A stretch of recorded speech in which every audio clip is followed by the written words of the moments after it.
Hi and Assalamualaikum. Today we're going to present our Assessment 3 group project video presentation, which is our title of Assessment 3 is Application of Determinant. We are student from class CDCS 1434A, which is our member of group is Hanif, Idlan, Farihan, Saif, Nazim, and Emran. There is three objectives for our project.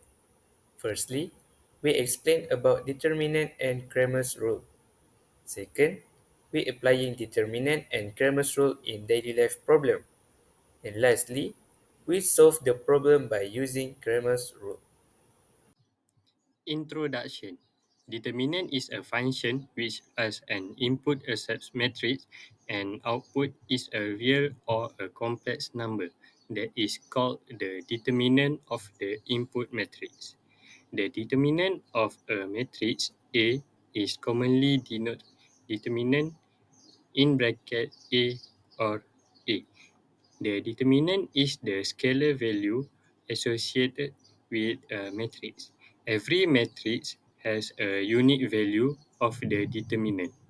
Determinant have many important use, especially in finding agent values and inverse of matrix, as well as in solving system of linear equation.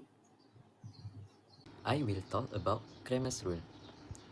This rule is applicable when you have as many equations as unknowns and none of the determinant is zero. System of linear equations by dividing the values of two determinants. One determinant comes from the coefficient matrix and the other is created by replacing the column for a particular variable with the answer. Given a system in matrix form AS equal to B, which is A is n multiple n coefficient matrix, X is the vector of unknowns, and B is the constant vector. Next, this is a theorem Cramer's rule. We can consider the system in form of AS equal to B. To solve by using Cramer's rule, we have three steps, which is step 1, we need to calculate determinant. We can get determinant by using cofactor, Saurus, or calculator. Step 2, we need to find the determinant AX1 or any value. Substitute the x1 to column we to find. Step 3, calculate x1. x1 equal to determinant AX1 divided by determinant A. Okay, next is problem statement. Our problem is teacher Aiman give 30 ringgit and instruct Ahmad, Alif, and Adrian to go to a sushi shop to buy salmon, inari lobster, and spicy tuna sushi. The first shop sells 3 spicy tuna, 5 salmon, and 2 inari lobster for 33 ringgit, while the second shop sells 2 spicy tuna, 2 salmon, and 1 inari lobster for 15 ringgit. The third shop sells 2 spicy tuna, 2 salmon, and 3 inari lobster for 23 ringgit. They want to buy 3 different types of sushi. Is the money given by the teacher enough? Now, let's go through the calculation part of our project using Cramer's rules to solve the system of equations. First, we let S be the price of salmon, T the price of spicy tuna, and L be the price of inari lobster. Based on the information from the three sushi shops, we form the following equations. From shop A, 3t plus 5s plus 2l is equals to 33. From shop B, 2t plus 2s plus 1l equals to 15.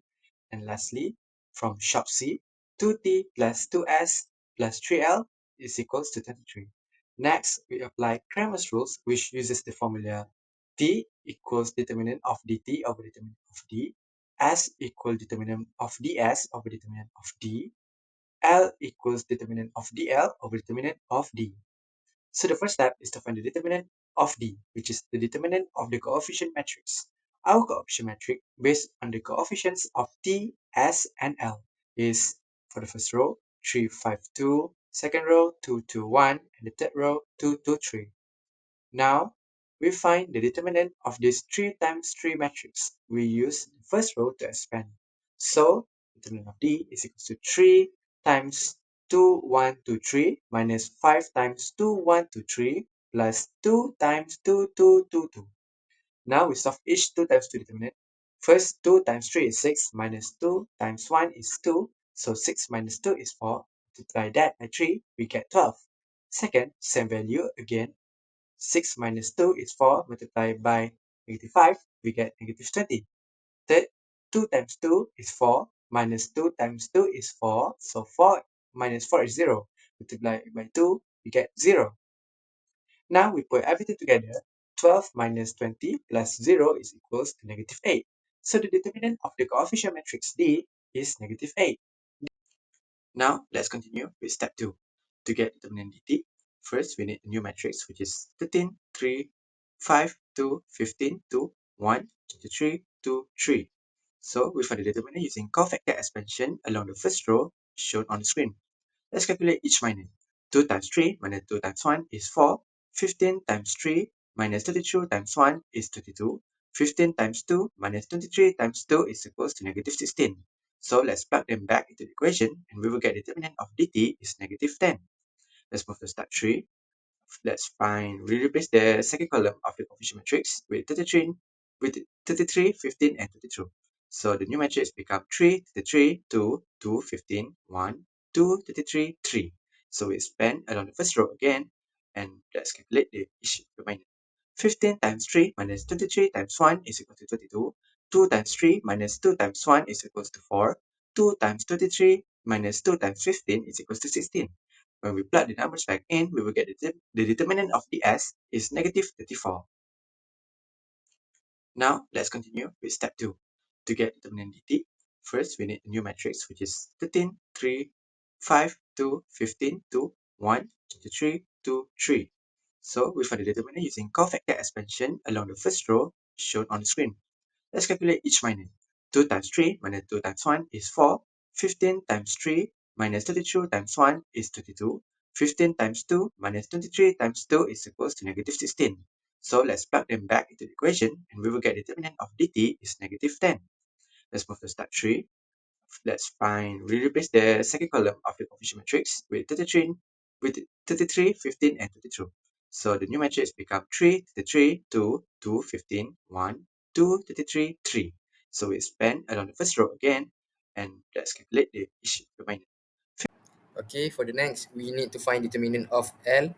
So determinant of L we find by using cofactor. We get 3 multiplied by matrix 2, 15, 2, 23 minus 5 times by matrix 2, 15, 2, 23 plus 33 multiplied by matrix 2, 2, 2, and 2. And then we get 3 multiplied by 46 minus 30 minus 5 multiplied by 46 minus 30 plus 33 times by 4 minus 4. And it equal to negative 32. Finally, we can find TSL using Cramer's rule. We substitute the value that we get before. So for T, we get 1.25. For S, negative 34 divided by negative 8, we get 4.25. And for L, we get 4. So the approximate price for tuna is 1.25 ringgit. For salmon is 4.25 ringgit. And for lobster is 4 ringgit. And finally, we need to calculate purchase cost. They want to buy 3 tuna, 3 salmon, and 3 lobster. So 3T time plus 3S plus 3L. So we get 3 multiplied by 1.25 plus 3 multiplied by 4.25 plus 3 multiplied by 4. So we get 28.50 ringgit. We can conclude that the amount they receive is 30 from the teacher is enough to buy sushi, which is the total price is 28 ringgit point 50 cent. We can assume that 30 is bigger than 28.5. In conclusion, we use Cramer's rule to solve the system of equations based on the price from the three shops. After working it out, we found that buying 3 spicy tuna, 3 salmon, and 3 inari lobsters sushi would cost 28 ringgit and 50 cents. Since teacher Aiman gave around 20 ringgit, that's more than enough. This shows how we can use Cramer's rules and math in general to solve real life problems like shopping smart. Thanks for watching our presentation.